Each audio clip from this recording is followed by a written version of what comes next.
আপনি হয়তো জানেন যে আপনার ম্যাপিং আছে, আপনি একদম পুরোপুরি স্থানীয়, আপনার কোনো সমস্যা নেই, তাও আপনার হেয়ারিংয়ের নোটিশ আসতে পারে। একদম ঠিক কথাই শুনেছেন।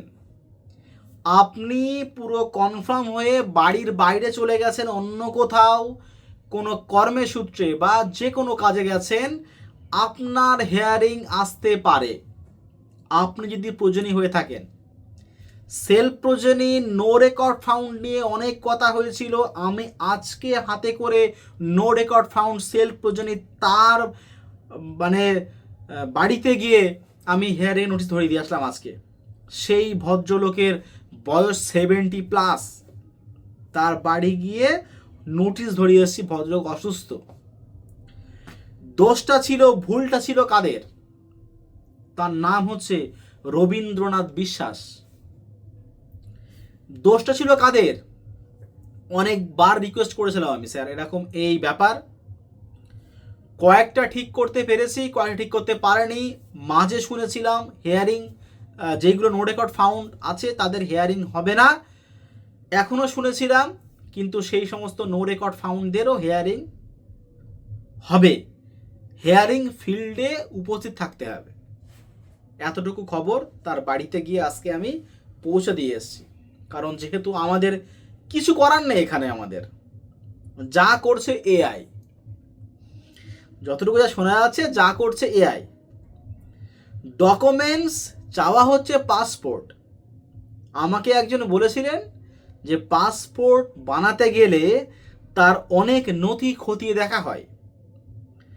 যদি অনেক নথি খতিয়ে দেখা হয়, পাসপোর্ট বানাতে গেলে প্রাইমারি স্কুলের 4 পাস সার্টিফিকেট হলেও হয়।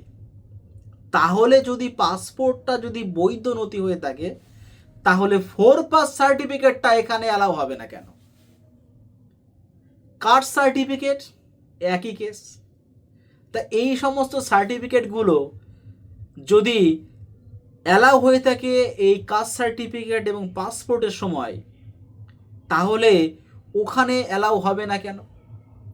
ওখানে কেন বোর্ড সার্টিফিকেট লাগবে?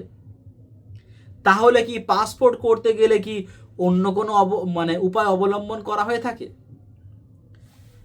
আরও দেখেন, যদি এতগুলো অবৈধ ভোটার কোনো না কোনো উপায়ে ইস্যু হয়ে থাকে, তারা ভোট দিয়ে থাকে, তাহলে পাসপোর্ট থেকে শুরু করে বার্থ সার্টিফিকেট থেকে শুরু করে কাস্ট সার্টিফিকেট শুরু করে এই সমস্তগুলো কি অবৈধ হবে কি হবে না, এই নিয়ে কি কোনো গ্যারান্টি দেওয়া যায়? একটা লোকাল মানুষ, একদম পুরোপুরি লোকাল মানুষ, সেই সমস্ত মানুষের তার পাসপোর্ট নেই, তার বার্থ সার্টিফিকেট নেই। 1970 এবং 80 সালের দিকে মানুষের খাওয়া হতো না, সেই সময় সে বানাবে কাস্ট সার্টিফিকেট, পাসপোর্ট মানে বিদেশে যাওয়ার জন্য। আবার বোর্ড পাস সার্টিফিকেট সেই সময় মানুষ পাবে কোথায়? জমির দলিল কজন আর ছিল? তা এটাই হচ্ছে ব্যাপার। 1987 সালের আগের ডকুমেন্টস, হ্যাঁ আধার কার্ড ঠিক আছে, অসুবিধা নেই। আধার কার্ড এখনকার দিনে অনেকেই ওটা জাস্ট ওই একটা কথা বলেছিলাম, সাপোর্টিং ডকুমেন্টস। জামার গায়ে লেখা আছে 499, কিন্তু দাম 500 টাকা, 1 টাকা কম। শুনে মনে হয় 100 টাকা কম, 500 আবার কোথায় 400, মাঝখানে যে 1 টাকার জন্য যে হলো না 500 টাকা, সেইটা মনে হয় যেন অনেকটাই কম। তা আধার কার্ডটা এরকম একটা পরিস্থিতির মধ্যে চলে গেছে। দেখেন হেয়ারিং যেটা আছে, যেই যে মেইনলি লোকাল যারা আছেন তাদের কিন্তু সমস্যা একটা হতে পারে। আবার দেখেন যে যারা প্রয়োজনীয় আছেন তাদের ভেরিফিকেশন করবে বিএলও, বাড়ি বাড়ি যাবে, সাপোর্টিং ডকুমেন্টস নেওয়া হবে, সেটাকে আপলোড করে সেই ডেটাগুলোকে আবার সাবমিট করতে হবে এইআরওর কাছে। এটাই হচ্ছে প্রয়োজনীয়দের হেয়ারিং। তাদের হয়তো ফিল্ডে থাকতে হবে না, হেয়ারিং ফিল্ডে, তারা তাদের যে হেয়ারিংগুলো বিএলওরা বাড়ি বাড়ি গিয়ে করবে। তো বিএলওদের কাজ কিন্তু আপাতত শেষ নেই। এখন এই সমস্ত কথাবার্তা যারা বলবে যে তাদের নামের গরমিল আছে, ইলেকশন কমিশনের সমস্যা হয়েছে কোনো না কোনো প্রকারে, এই সমস্ত হয়েছে। তাহলে যদি ইলেকশন কমিশনের এতই সন্দেহ হতো, তাহলে পাসপোর্টটা যে করা হয়েছে কোন ডকুমেন্টসের ভিত্তিতে, সেইগুলো এখন ক্ষতি দেখা হচ্ছে না কেন? এসসি কার্ড যেটা আছে, আপনারা জানেন তো যে কোর্টে ওবিসি নিয়ে কেস চলছে। কাস্ট সার্টিফিকেট দেখেন, আমাদের ভারতবর্ষের নিটের মতো একটা এক্সামে সেখানেও কারচুপি হয়, পুরোপুরি শোনা গেছে। আপনারা তো মিডিয়াতে কত কত খবর শুনবেন, মিডিয়ায় তো অনেক কিছুই বলে। মিডিয়ায় কি যে সমস্ত কথাবার্তাগুলো আমি বলছি সেই সমস্তগুলো মিডিয়াতে কটা তুলে ধরা হয়েছে? যারা অনাথ, যারা আদিবাসী, তারা থাকে তাদের খেয়ালে, তারা ডকুমেন্টস করবে, তারা ডকুমেন্টস দেখাবে, আর তারা নাকি হিয়ারিংয়ে থাকবে উপস্থিত ওই ডেটে।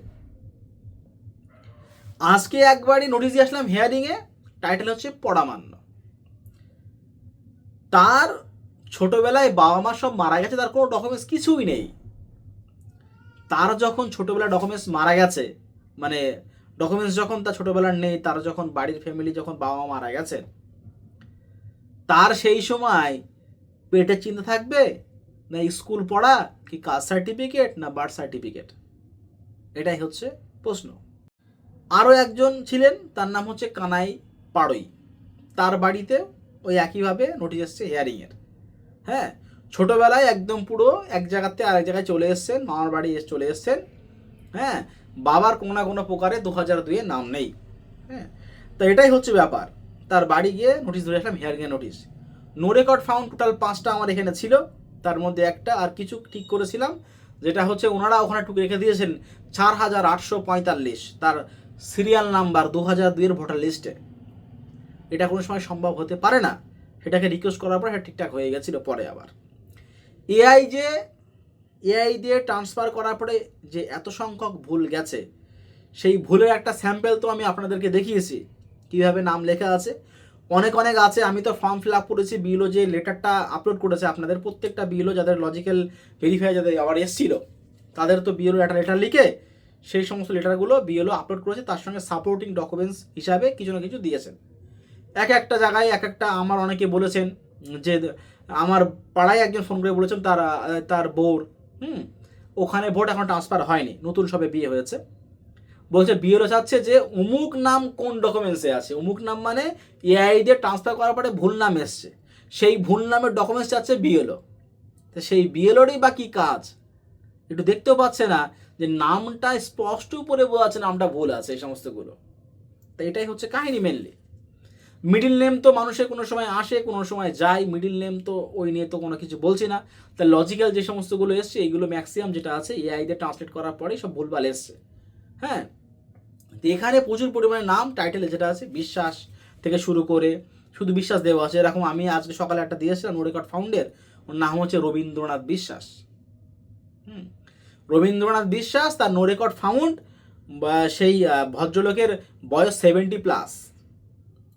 নো রেকর্ড ফাউন্ড ওনাদের সমস্যা, সেই নোটিশ মানে তার উপস্থিত হতে হবে হিয়ারিংয়ে। এই হচ্ছে কাহিনী। তো এরকম প্রচুর সংখ্যক এরকম আছে। এইবার দেখেন ডকুমেন্টস যে সমস্তগুলো আছে, ডকুমেন্টস আপনাদের যা আছে, আধার কার্ড থেকে শুরু করে আই কার্ড থেকে শুরু, জমির দলিল পাট্টা যা আছে পুরনো যা কিছু আছে, আপনার সবই নিয়ে যাবেন। এর বাইরে কিছু নেই। আর হবে কি হবে না, দেখেন যদি বললো হবে না, বা আপনারা এখান থেকে শুনলেন যে হবে না, তো আপনার হাতে অপশান কি আছে? আর কিছুই তো নেই। এটাই হচ্ছে মেন ব্যাপার। বিক্রি হওয়া জমির দলিল নিয়ে কোনো সমস্যা কিছু নেই। আমার কথা হচ্ছে, আমার কোনো সময় কোনো প্রয়োজন হতেই পারে, আমার কোনো না কোনো কারণে জমি বিক্রি করে দিয়েছে আমি, তাই বলে জমিটা আমার ছিল না, আর জমিটা দলিল আপনার বিক্রি হওয়া জমির দলিল থাকা মানে কোনো চাপ নেই, ওই নিয়ে ওটাও নিয়ে চলে যাবেন। যতটা শুনেছে ওইগুলো অ্যালাউ হচ্ছে। তো যাই হোক, তো এই সমস্ত কাণ্ড কারখানা চলছে চারিদিকে। মেনলি যা সমস্যা, সাধারণ মানুষের সমস্যা একটা হয়রানি তো হবেই। আর ভেরিফিকেশানের জন্য, হেয়ারিংয়ের জন্য কার কখন কীভাবে কি আসবে তার কোনো গ্যারান্টি নেই। আজকে ভিডিও এই পর্যন্তই। পরবর্তী ভিডিও আপডেট চ্যানেলকে সাবস্ক্রাইব করে পাশে থাকা বেল আইকনে ক্লিক করুন। ধন্যবাদ।